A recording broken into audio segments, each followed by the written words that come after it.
Welcome to Tom Gresham's Gun Talk, where a right is always a right, not a privilege.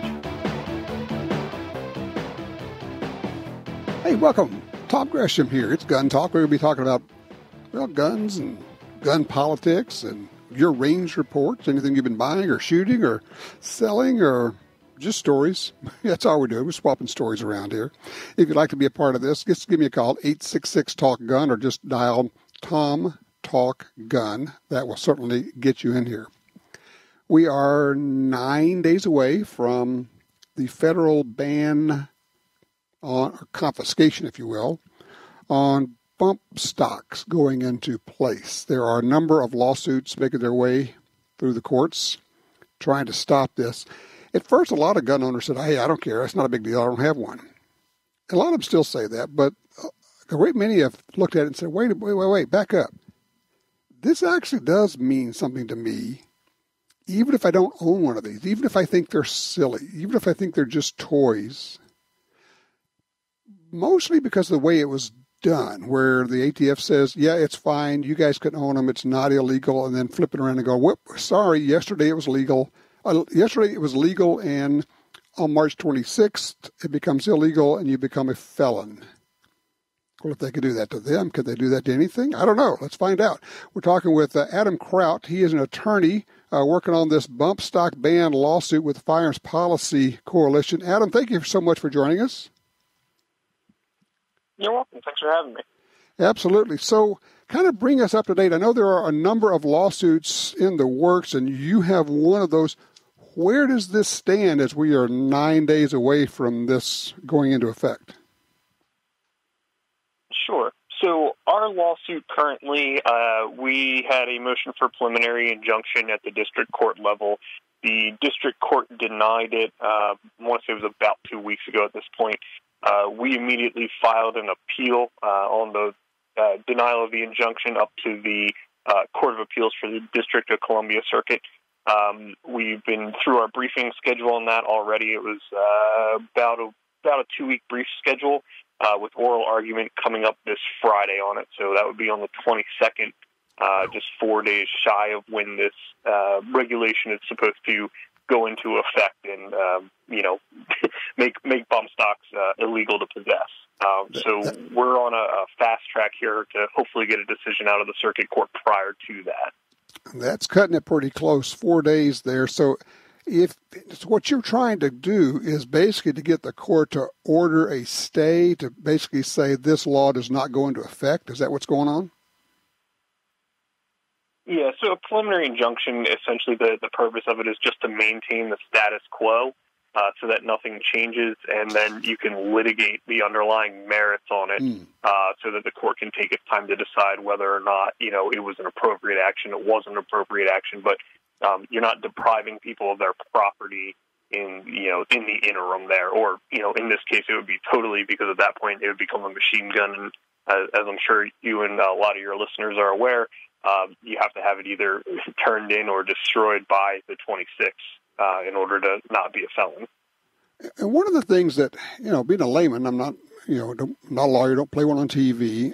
It seems to me that there's, at the core of this is the ATF for many years saying it's perfectly okay, it's legal. I mean, specifically saying and issuing letters saying this is legal to own, and then just flipping without a law being passed or anything, just saying we're changing our interpretation of it, and that thing we told you was legal, now you could go to prison, federal prison, for 10 years and be fined $250,000. Sorry about that.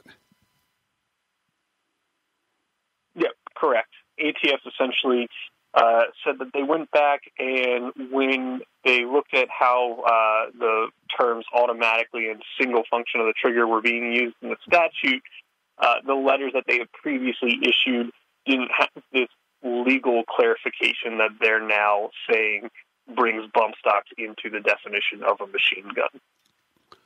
What is your suggestion, not asking for legal advice, but your suggestion for people who, there are hundreds of thousands of people who own these devices, they have them on their rifles.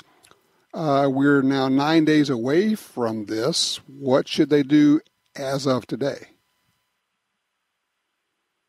Well, As of today, I would say that really there is nothing to do.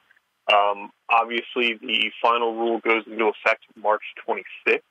At that point, if you are in possession of a bump stock type device, you now might as well be in possession of an unregistered machine gun, because that's what it'll be on that day, absent one of a couple of things happening. So if there is an injunction granted, either in our case or in another case, that would potentially alleviate that issue as far as that March 26th deadline. If you opt to destroy your bump stock with how ATF has outlined to do it on their website, that would alleviate the issue. If you turn it into the ATF field office, that would also alleviate the issue for that individual person. Obviously, compliance with the law is something that we all strive to do as law-abiding citizens. So, yeah, it's one of those. That's a yes, but yes, but do you? I mean, I'm looking at this and going, yeah, but there's just something inherently wrong with. And I remember there was some kind of doctrine in law called the doctrine of estoppel, where if they tell you it's legal, they can't then tell you it's not legal. And I realize that may not apply here, but there's just something about, I don't know, fairness, or it just seems wrong. Right, and that's why we, FPC and all the plaintiffs involved in the lawsuit and several other organizations and whatnot have all filed suit against the government on this, because exactly that. It was a manner of more or less executive fiat. President Trump coming out saying that we're going to ban it, don't worry about it, and ordering the Department of Justice to find a way to do it. Even though you had multiple members of Congress and multiple statements from the agency itself in the past saying that they don't have the authority to do so. Is that what is being challenged? Is the authority of the ATF to do this on their own? There are a number of different challenges. We brought a number of challenges under the Administrative Procedures Act, just in the manner in which it was done. The fact that we brought a challenge in relation to the statutory construction, that the statute is plain, there's no ambiguity in single function of the trigger or automatically, so ATF shouldn't be given any kind of deference to interpret those terms. There's challenges in relation to, at the time, Acting Attorney General Whitaker signing the final rule. It was recently ratified by now sitting Attorney General Barr, who was confirmed by the Senate. So what effect that'll have on that claim, I don't know, because we're no longer handling that.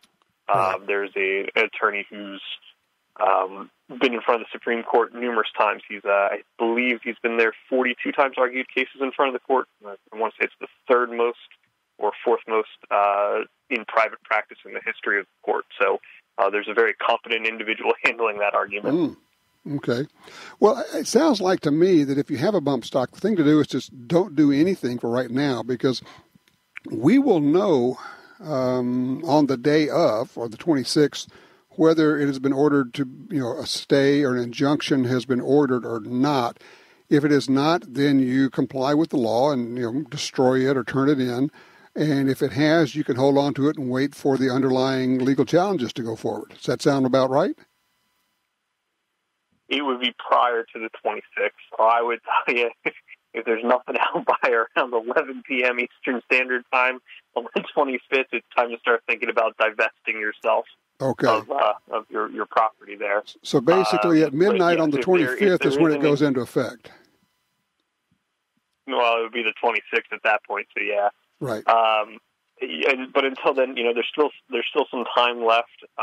It would certainly behoove people that have them that aren't necessarily keen on losing their property, that kind of want to see how this goes, to hang on to it for now, because that, as of right now, it is still lawful to possess them. It's just when it turns, a pumpkin at midnight type deal, Cinderella, 25th to the 26th. That's when carriage goes bye-bye. There you go. Adam, thank you so much. I appreciate you spending some time with us. Adam Kraut, he is the attorney of one of the many lawsuits challenging the bump stock ban, and we will be talking about that actually a week from today, which will be like 2 days before it goes into effect, and we'll know what we know then. Thank you, sir. I appreciate that. Thank you. Bye. All right, take care. 866-TALK-GUN. Do you have one? What's your plan? Give me a holler. Call me at Tom Talk Gun.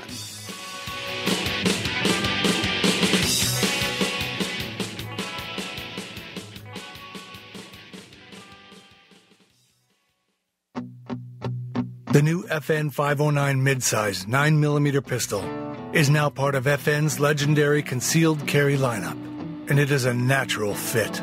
With its smaller grip frame modeled after the battle-proven million rounds tested FN 509, the FN 509 midsize comes with two 15-round magazines and naturally improves concealability.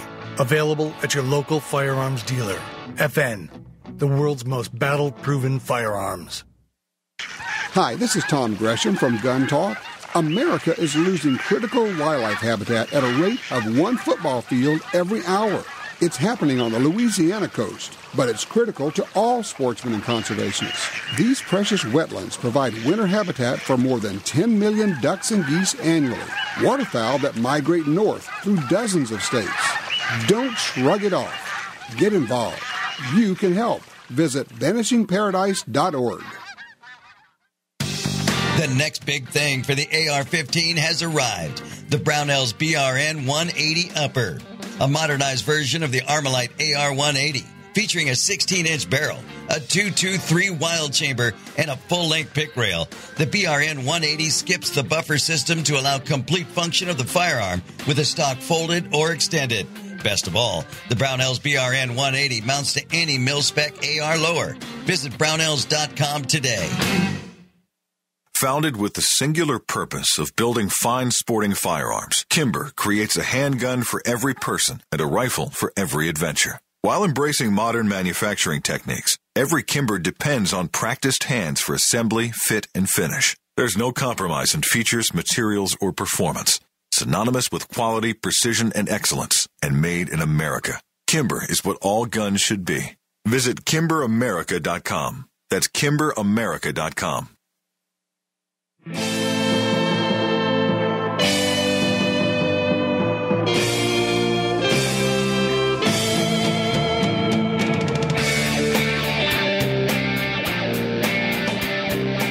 Right, this is your time. Call me now, 866-TALK-GUN. Brad did that. He's in Cedar Rapids, Utah. Line 1. Hey, Brad, what's going on? Howdy. I got two pieces here for you I'd like to go over real quick. One is good news from the state of Utah. The red flag law died. It never made it out of committee, which means it never got to the legislative floor. And I'm very, very happy about that. Yeah, that's the gun confiscation law that's being passed in a lot of states these days. Yes. So, yeah, I'm lucky to report that here in Utah it never hardly even got looked at all, which I'm very proud to say. That's great. Okay, good. All right. And then the second little doodad that I picked up a couple of days ago is from a company called, I'm sure you've heard of them, Maglula. Oh, sure. Yeah, they make those universal pistol mag loaders, and this model that I got is called the Up-Lula. Right. And what it does, it just fits right on the magazine, then you squeeze it, and the little steel tongue depresses into the magazine to open a space for you to just drop that bullet right in. And you let go of the grip. The tongue comes back out. You raise it up a bit so that the little tongue goes right back down on that first round. Mm-hmm. You squeeze it and then push it down, and just a nice, neat little spot there. No fuss, no chewed up fingers, no swearing. And well, and for those who don't know what we're talking about, what this device does, if you go out and you're loading your magazines and you're shoving rounds down your magazines, particularly as you get more rounds in the magazine, the spring gets more compressed and it's harder and harder to get them in. And a lot of us, will end up on a 15-round magazine, we'll end up putting 13 in because it's just hard to get the last ones done. And if you're loading it a bunch, like throughout the day, you're really doing a lot of shooting, you can end up with a torn-up thumb in the end of the day. So first of all, how did you find it? Why did you buy it? And then, how's it working for you?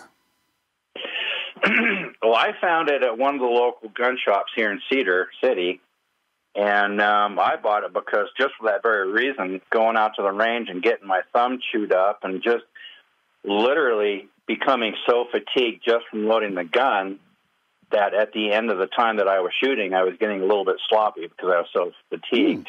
Mm-hmm.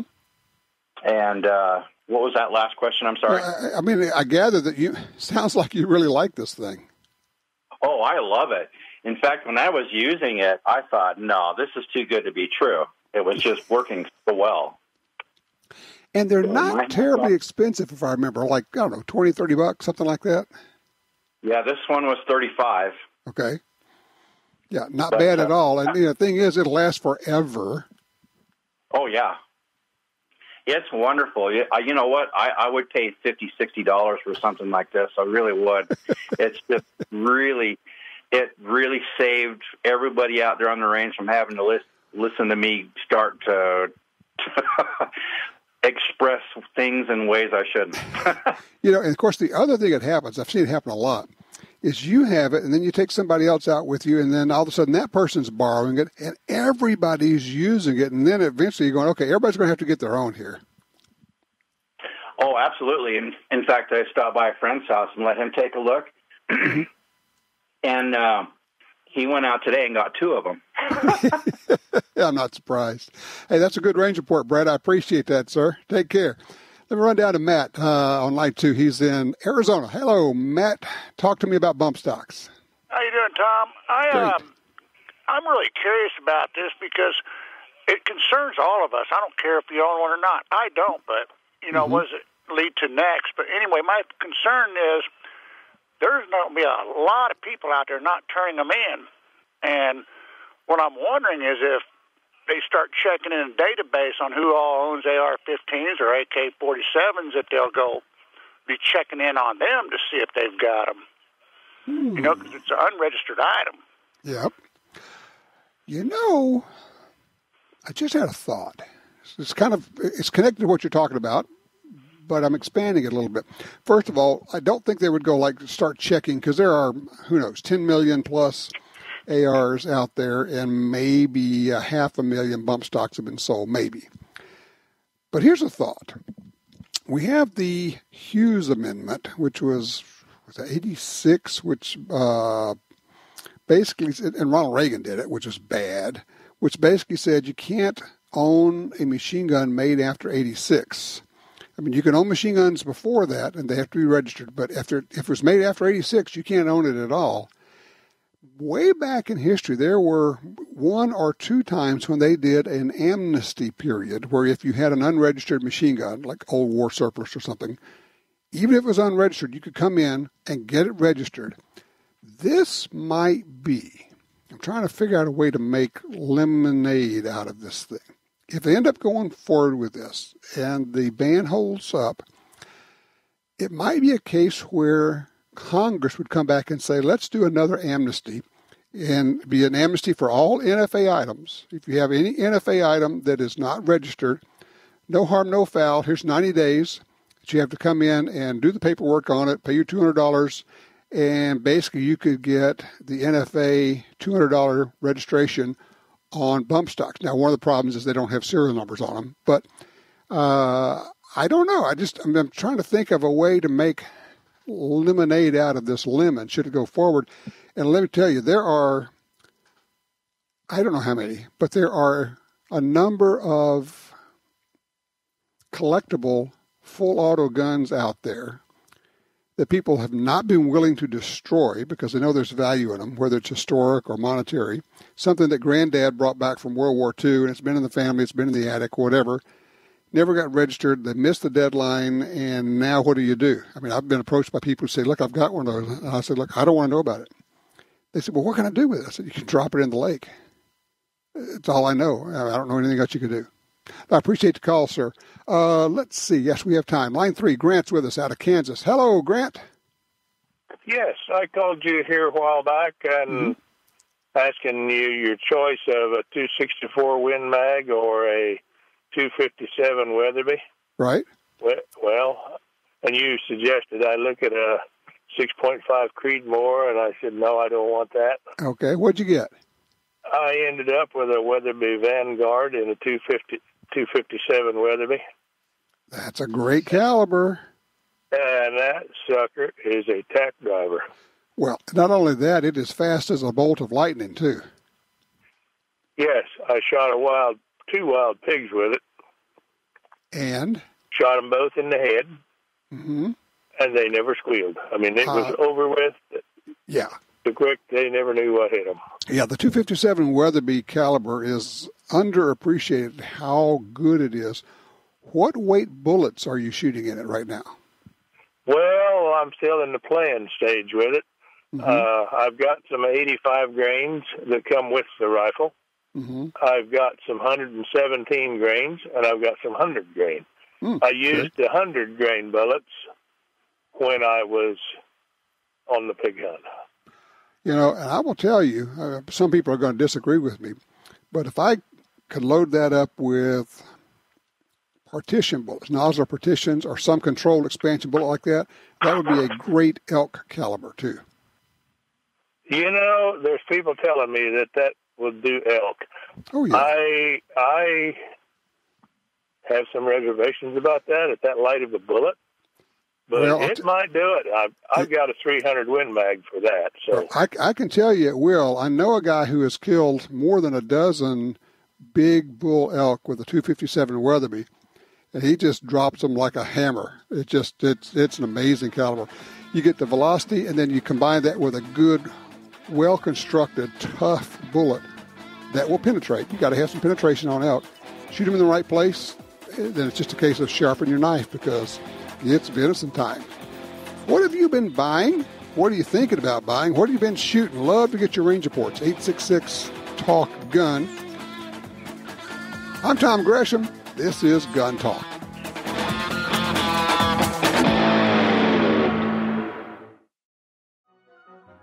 This is Milo Lardbottom, Junior Under Assistant Deputy to the Assistant Director of Deputy Affairs for the Department of Homeland Security, with a special message for listeners of Tom Gresham's Gun Talk.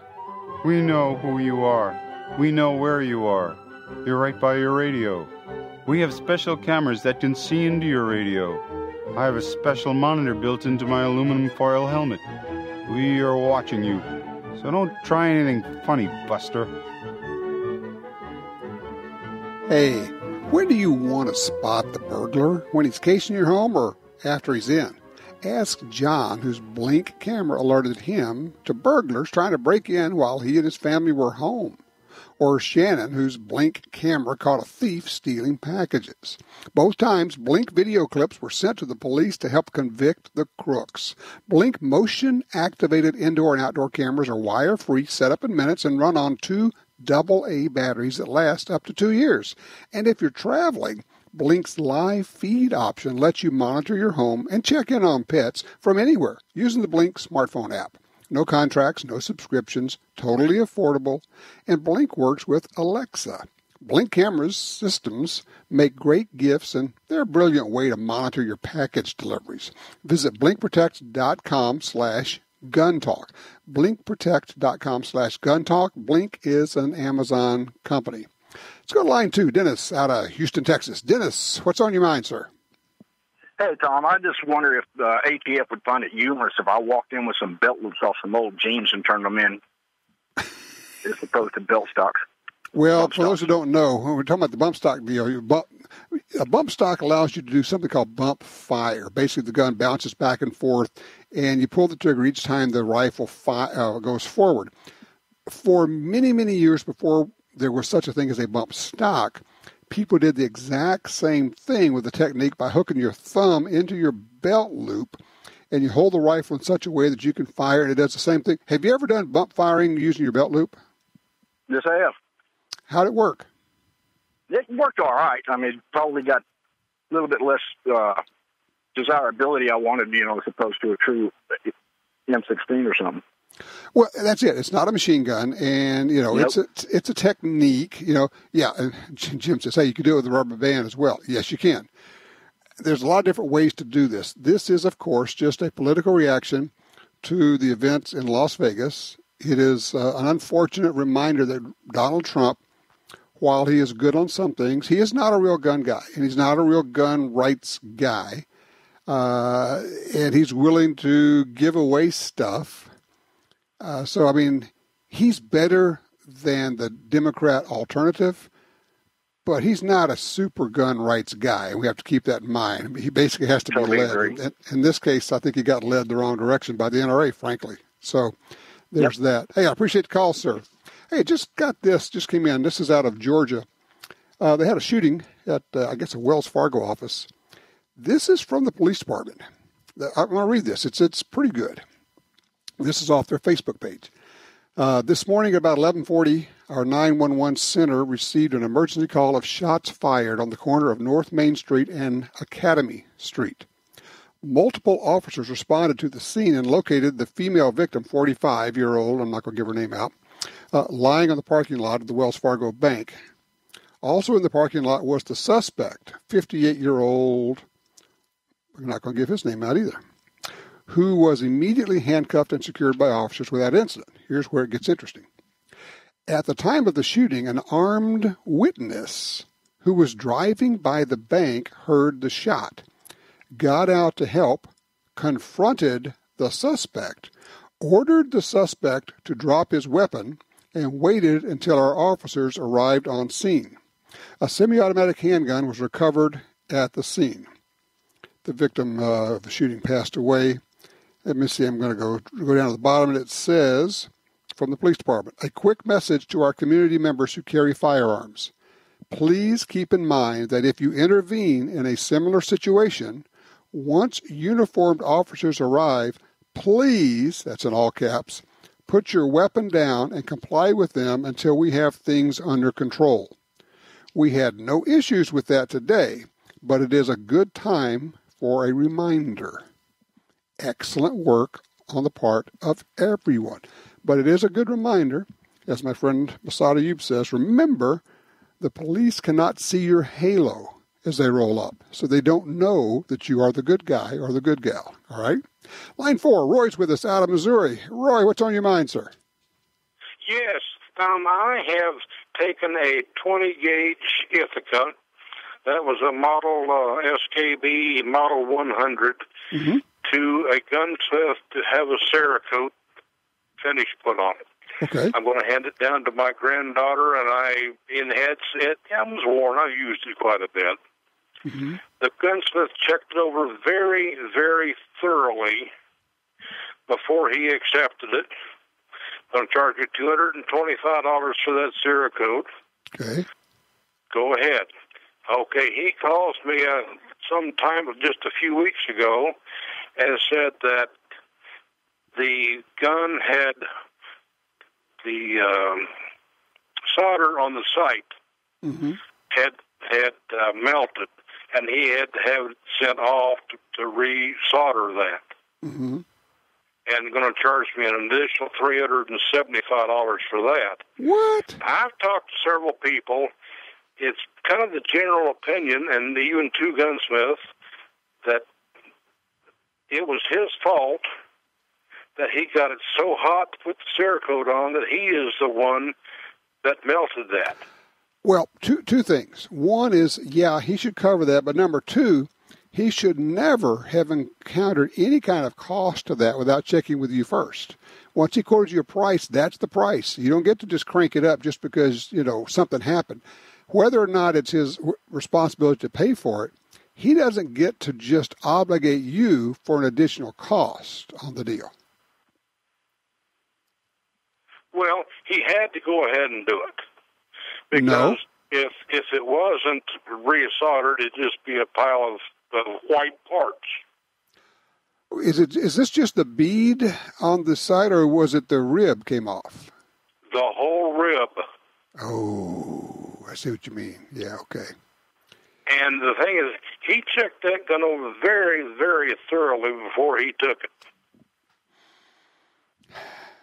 My opinion is it's his fault because he overheated to put the Cerakote on. I'm also wondering, has he ever done a side-by-side shotgun before?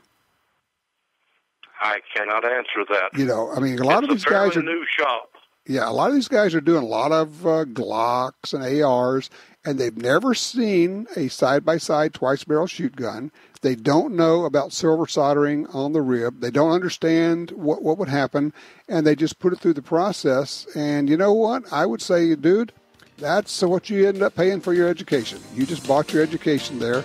You should have known that the fact that you screwed it up isn't on me. I would, now, here's the problem. You're faced with, can you get your gun back without paying for it? Probably not. And I don't know what you do at this point. It's just, that's what it is. I appreciate the call, sir. I got a scoot here. If you have an idea, what do you think about this situation? Gunsmith, I think, according to this description, screwed up. Should you have to pay for it? Should Roy have to pay for that? Or is that something the Gunsmith ought to just suck up and do? 866-TALK-GUN.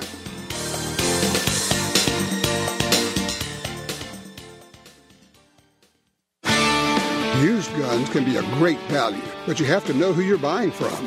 What if you could buy quality used guns with a lifetime warranty from the Internet's largest online reseller? That's what you get at DuriesGuns.com. They stand behind every firearm purchase for life. If you have a problem, they'll either fix or replace your gun. Pistols, rifles, shotguns, and more. Check out their inventory today at DuriesGuns.com. Perhaps more than any other landscape, wetlands embody the life-giving abundance that nature has to offer. And perhaps more than any other organization, Ducks Unlimited is working to ensure that our continent's wetlands not only survive, but thrive for generations well beyond this one. The time is now to band together. The time is now to rescue our wetlands. Tired of searching the web for the best deals on guns, ammunition, and gear? Download the free Gun Dealio app today for deals and discounts right at your fingertips. Handguns, rifles, shotguns, ammo, optics, lasers, gun safes, targets, gun cleaners, grips, slings, and much, much more. Save money on products you want from the companies you love. New deals, discounts, and rebates added daily. Gun Dealio, available for free in the App Store and Google Play. The Ruger pistol that started it all is now even better. The Ruger Mark IV has the same great look as the Mark III, but now its simple one-button takedown means less time taking apart your gun and more time shooting it. Disassemble it in seconds for no hassle cleaning. Learn more about the Target, Hunter, and 2245 Light Mark IV series models at Ruger.com. The Ruger Mark IV, another rugged, reliable firearm from Ruger.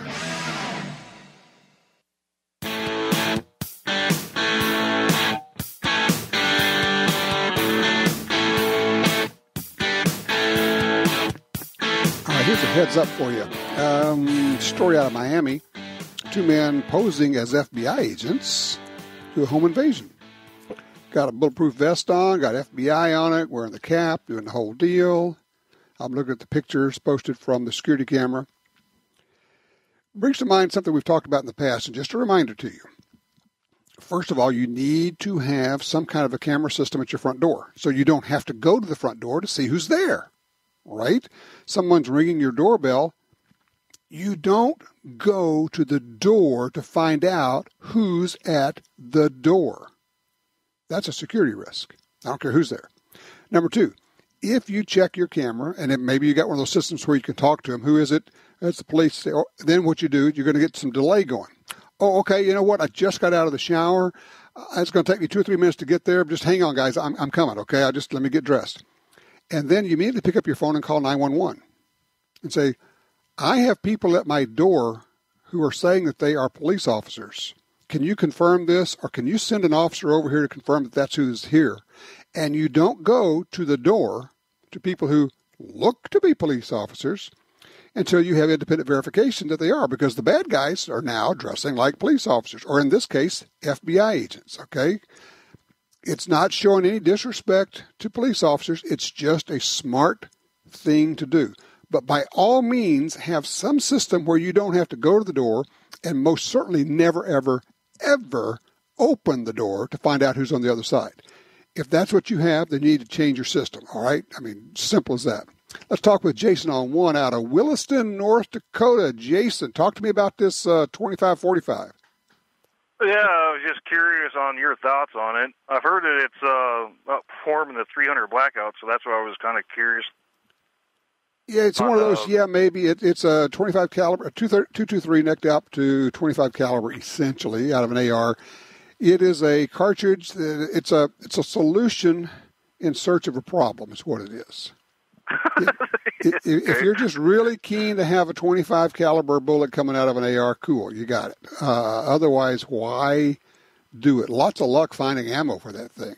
Oh, that's the biggest thing. It's kind of like a 4.58 trying to find ammo for that. Yeah, I mean, it's not going to happen. It's like, it would be cool. You could get the exact same benefit of it by just telling people you have one and never buying it, because everybody would look at you like, dude, why? Yeah. So I get a lot of people giving me guff because I got a 204 and an AR. Well, that actually makes more sense. The 204 is actually a really good cartridge. It's just fast and it's a really good cartridge, and you can find ammo for it. But 25, 45 sharps, I don't know, man. I'm going to do the Forrest Gump thing. Run, Forrest. Yeah, that's what I've heard. It's a hard thing to come by. Yeah. All right. I appreciate it, sir. Thanks for the call. Let's see. Greg's in Helena, Montana on 2. Hey, Greg, what's up? Hello there. I don't know if you've ever heard of a fellow by the name of Ed McGivern. Of course.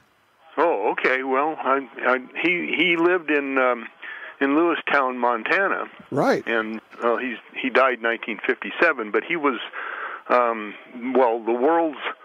became the world's greatest handgun shooter. And I've got an article about him right here in front of me. That he was Jerry Mitchell before Jerry Mitchell was born. He wrote the book Fast and Fancy Pistol Shooting, or Revolver Shooting. All right, I got something you don't know. You know who Jerry Mitchell is, right? No. Okay, Jerry Mitchell is the fastest revolver shooter, double-X revolver shooter in the world right now. Does amazing things. He does things that even McGivern couldn't do. And McGivern was unbelievable. But when he was learning to shoot, he went to Ed, and that's the story I heard, he went to Ed McGivern's widow and looked at McGivern's notes and talked to her to find out how he did it and studied McGivern. And I would suggest that anybody who's really a gun geek and interested in this, you can still find them. Get a copy of the book, Fast and Fancy Revolver Shooting. It's still really fascinating. I might have to try and look that up, yeah. And there's in the museum in Lewistown, there's a whole wall that's got the whole article and everything all about him. Anyway, yeah, because he would shoot with two guns at the same time and would write. He could write letters yes. Using the bullets. He would write letters in the target and everything with. In either script or block letters or make outlines of figures or whatever people wanted him to do. He was supernatural. He got the pictures of the playing cards that he shot and all that kind of stuff. Yeah, it's really interesting. Ed McGivern is the name, and the title of the book is Fast and Fancy Revolver Shooting. Anybody who is a student of shooting and just likes interesting stories needs to know McGivern was a character. And I appreciate you bringing it up. I hadn't thought of McGivern in a while. I'm looking around behind me. Yes, there it is. I have actually 2 copies. Of course I did. 2 copies of Fast and Fancy Revolver Shooting. Why not, right? All right, 866-TALK-GUN. I'm Tom Gresham. What's on your mind? We can still get you in. Call me, 866-TALK-GUN, or just call Tom Talk Gun.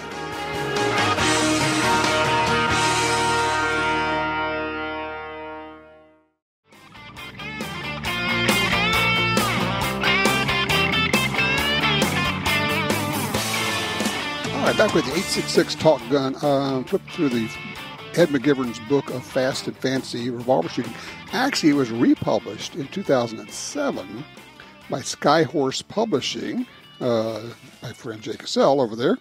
McGivern died in 57, but I'm looking, and the stuff he would do with revolvers was supernatural. I'm telling you, throwing up a target, and then drawing and shooting it in the air, then throwing up a target, drawing left-handed, throwing the gun up in the air, grabbing the revolver in his right hand, and then shooting the target in the air. He's got stuff on running and shooting for police officers, and now we could use it for concealed carry guys. It's a very cool book, and I think it's like $10 off of Amazon. Ed McGivern's book of fast and fancy revolver shooting. Line 3, Rod is with us. Hey, Rod, how you doing? I'm pretty good today. Just good. Range report. Talk to me.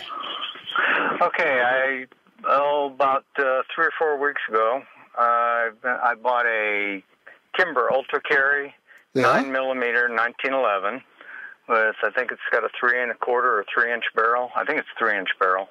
Okay. And I've got the matching 45 that I carry all the time, and so you keep costing me money because every time you talk about a gun, I go out and buy it. Well, good. It's just, but I'm starting to run out of money. I have to keep looking through my safe, see what I want to sell. Oh no! That's not allowed. Yeah, that's what I do. So you're a 1911 guy. Yeah, I love 1911s. That's all I've got anymore. Although I did buy one, what do they call it? The Ruger LCP2, but I haven't shot that yet. But I did get a chance to shoot the Ultra Carry 9mm. That shoots really nice. And then I got I put a Crimson Trace green laser on it. And I'm older, I'm almost 70. I'll be 70 at the end of this month. And it really makes me shoot a lot better. I fought the laser thing for a long time, and I had some red ones, and I got rid of them because I couldn't do it right. Right, and, the green ones are so much better. It's a little more expensive, but not that much. And it sure makes a difference when your eyes are older. It does. And I think that's why a lot of us are going to end up eventually using red dot sights on our pistols, even our carry pistols. And I haven't gone there yet, but I'm ready to go there. Hey, Rod, I appreciate the call. I got a scoot here. You mentioned the 9mm 1911. I had one on the way. I have a 9mm 1911, a commander size, actually a lightweight commander from Ruger coming in. I'm going to Gunsight in a couple of weeks. We're doing the show from there, but also I'm going to take their close quarters pistol class. It's kind of a combination of martial arts and shooting. So you're working up real close. You're basically whacking people and targets and working your way through like a lot of good guys in one of those situations where there's a lot of stuff going on there. So it's a lot of things happening. It should be really interesting, and I think I'm going to pick up a lot of information that I can share with you when I get back. Oh, by the way, if you'd like to join us, call me right now. We can get you into the after show. Eric, don't go anywhere. We're going to get you into the after show, but we have room. Just give us a holler, 866-TALK-GUN. If you haven't heard the after show, boy, are you in for some fun. Be sure to get the Gun Dealio smartphone app. Put it on your phone. You can listen to past shows. You can listen to the after show. And, of course, you can always pick them up anywhere you get your podcast. You can find Gun Talk. If you have just discovered us, you want to listen to past shows, then you use the podcast function. You can go back as far as you want to go. We've been doing this for, holy cow, we're moving pretty close to 25 years now on the air. In the meantime, go out and do a little shooting. If you haven't explored the world of the 9mm 1911, you're in for a really great surprise. The 1911 is such a great platform. In fact, here in the after show, I'm going to tell you why I think it shoots so well. In the meantime, do some shooting, check your 6, be safe out there.